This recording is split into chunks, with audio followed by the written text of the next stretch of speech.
Japan's been told by the UN that it might be violating human rights by forcing families to return to Fukushima, 7 years after a nuclear plant meltdown rendered the area uninhabitable.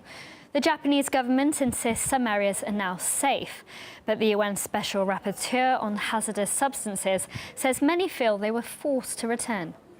I've spoken to several mothers in particular who feel that they are being compelled to return because of financial hardship. Their financial assistance that was provided to them after the disaster has been reduced or eliminated.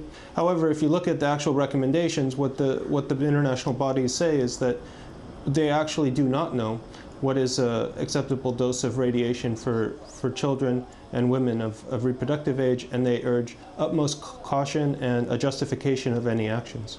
One of the unanswered questions that we have regarding Fukushima relating to the waste is what they are going to do with the radioactive soil that's been stored in large plastic bags around Fukushima, and where that will be disposed. To date, we have no answer for that either.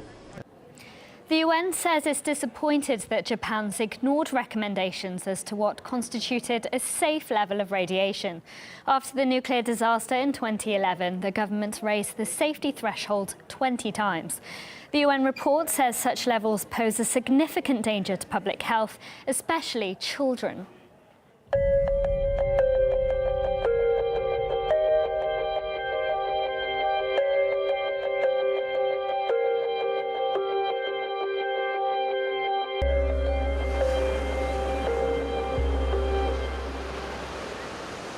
The Japanese are trying to move the situation back to a status quo as it was before the nuclear disaster as quickly as possible. And in many ways that's to be commended.